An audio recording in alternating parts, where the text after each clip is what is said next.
actually at home on the weekends and working on my slides, and I was like, we're kind of surrounded by trauma and all this information about difficult sort of life experiences that people face. And I did a quick search on ABC News and just looking up the latest news that was being discussed and shared. And it actually quite surprised me that probably 9 out of 10 stories were depicting some type of trauma or difficult life experience. So, one of the headlines was, "Sorry doesn't fix the years of suffering. Survivor, pedophile nurse, angry police ignored the allegations."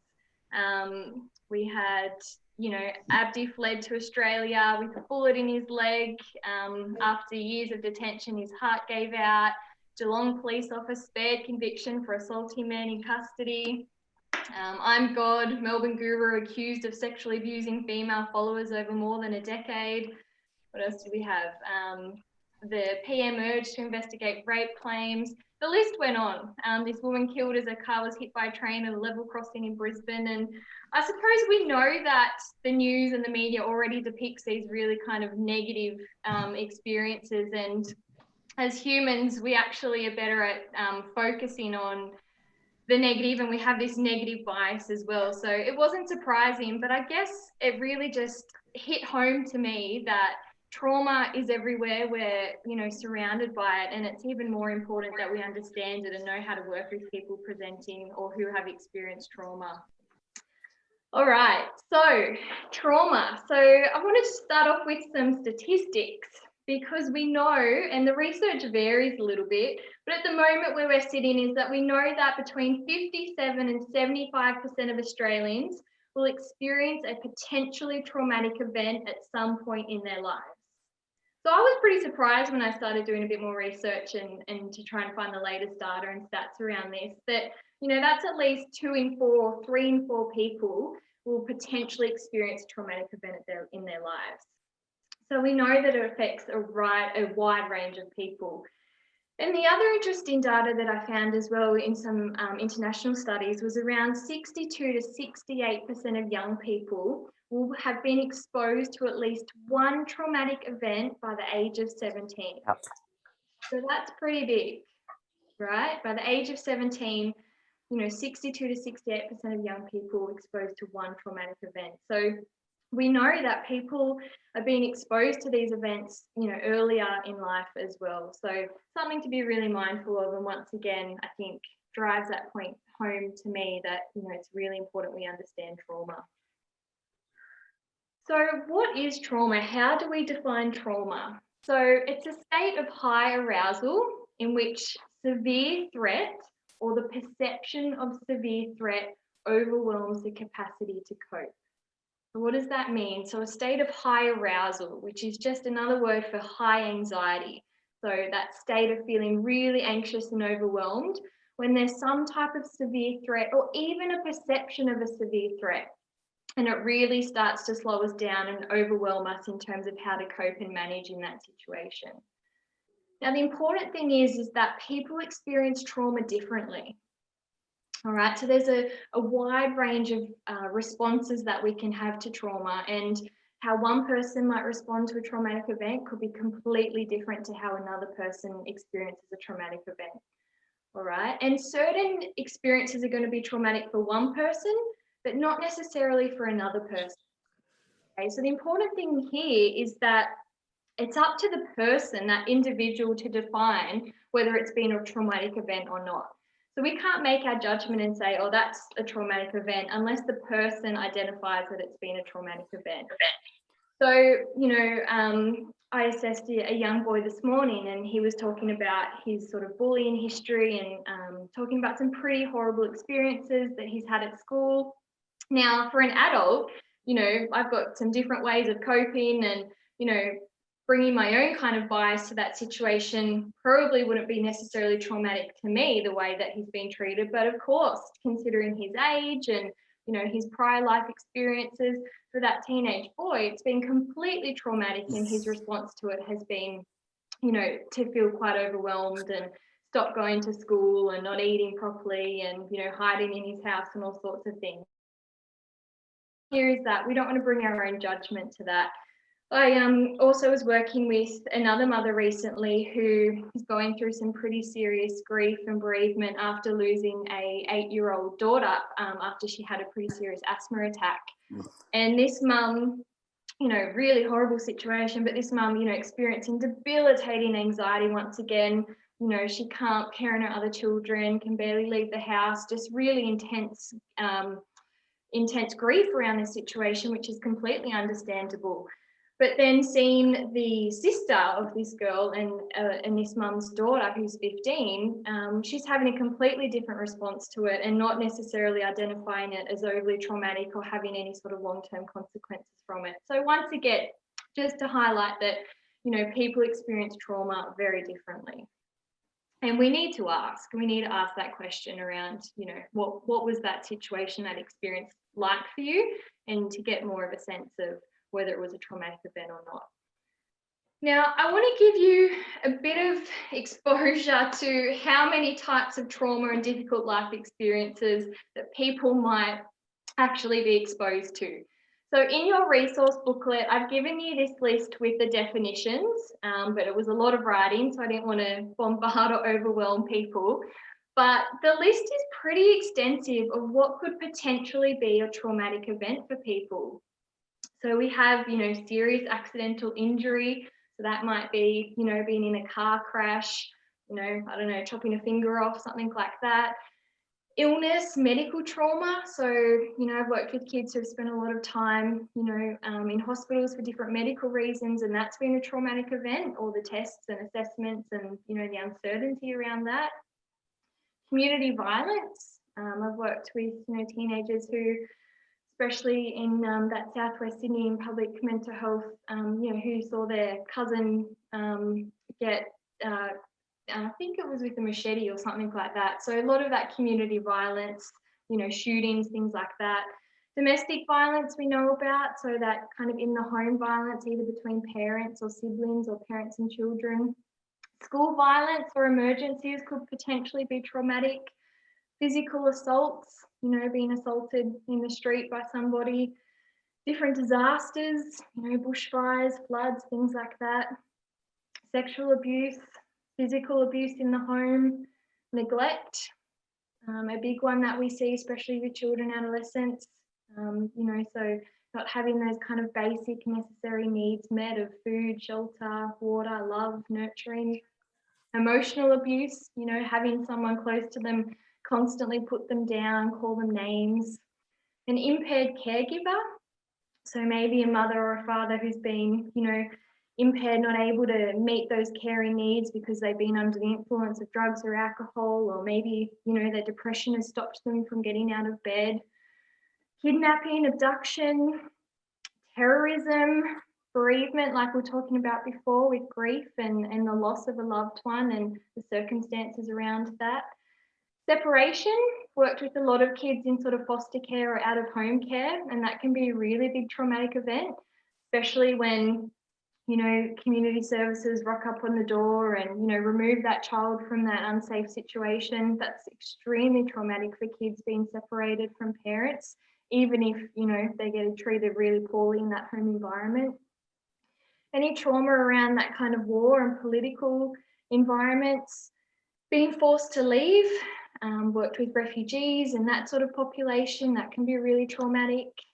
Any trafficking, sexual exploitation, bullying, seeing people attempt suicide or witnessing suicide, home invasions, torture. And a new area that's coming to light a little bit more around our understanding is that systemic racism, which has been big in the media over the last 6 months or so. So that's really just to give you a bit of an indication of the variety of potentially traumatic events. So usually, more often than not, people kind of, have had some experience or know someone who's gone through an experience like this. So those definitions are in that resource book, but just to be aware of, the types of trauma that we might potentially come across when we're dealing and interacting with people. All right, so we differentiate trauma between complex trauma or a single incident.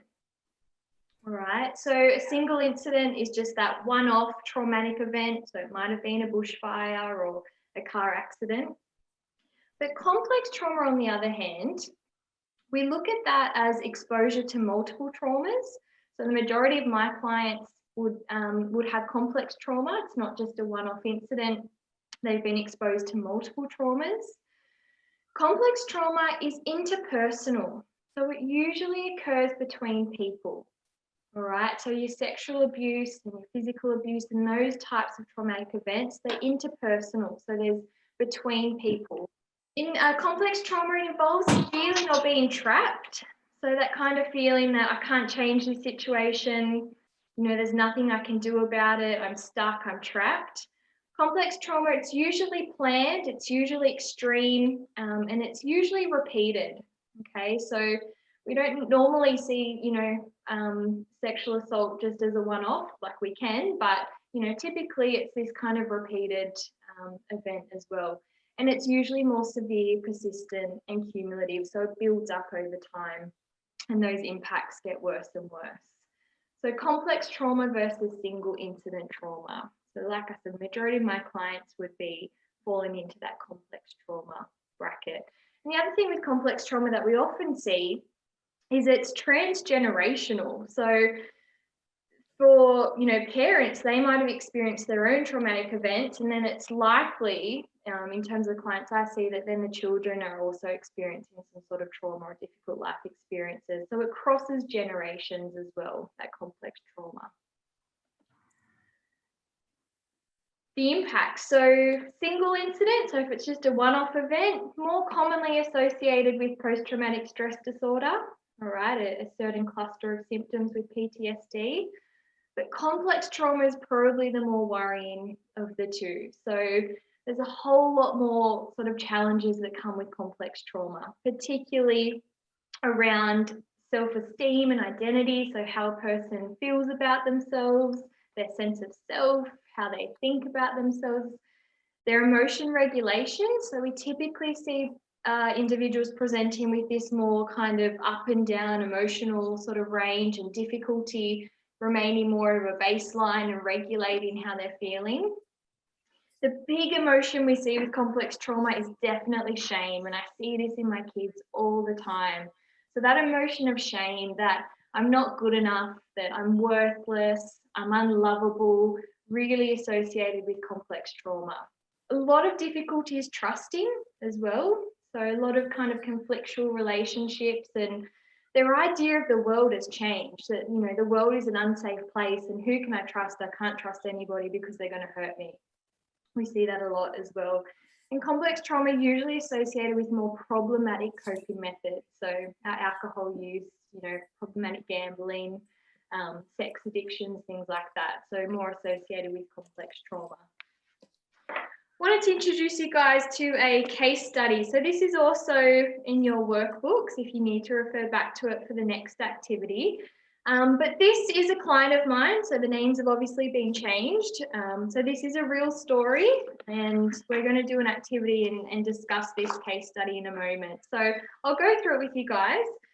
So we've got Jane, she's a 14-year-old female, and she lives with her mum, Linda. So mum's 44 years old.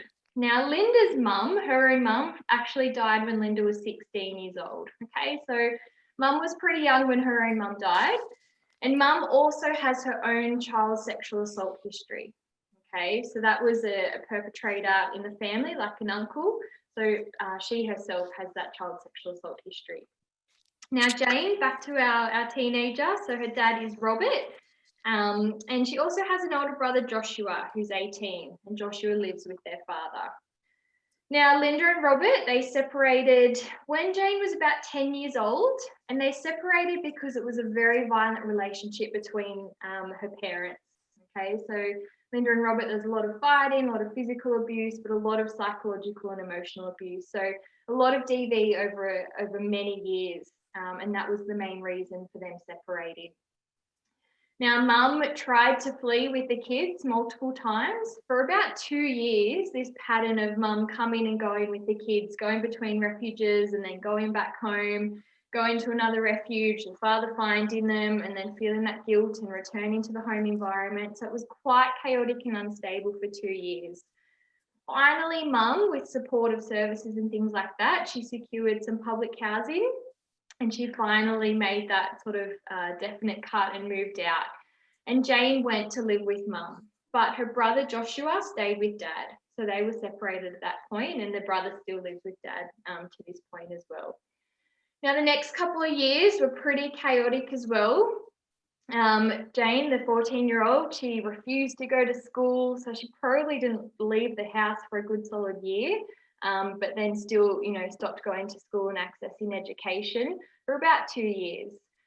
Mum's mental health was up and down, so mum actually had a pretty serious suicide attempt, and she was admitted to hospital and stayed in hospital for about 4 months because her mental health was so unstable.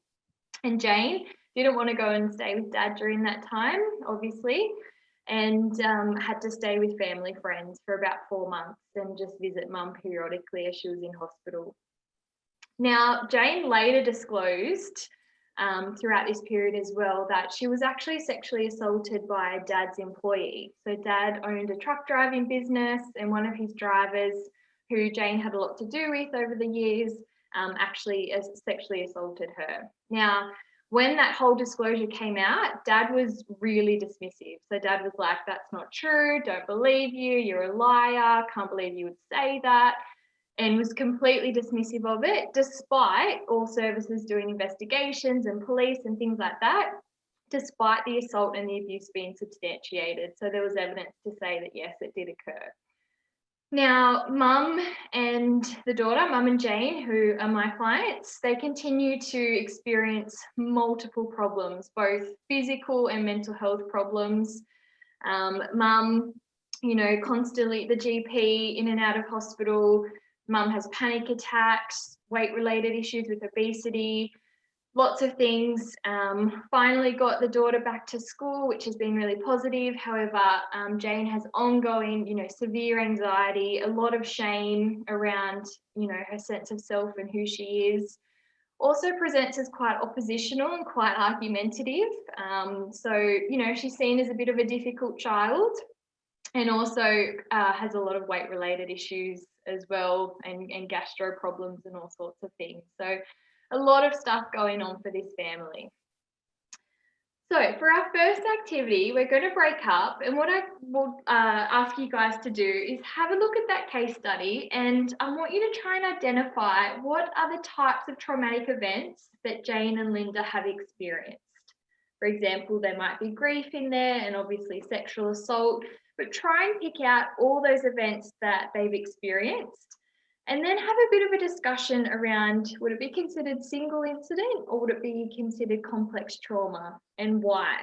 So whatever your answer is on that, just, bring that rationale around why it would be considered either single incident or complex trauma.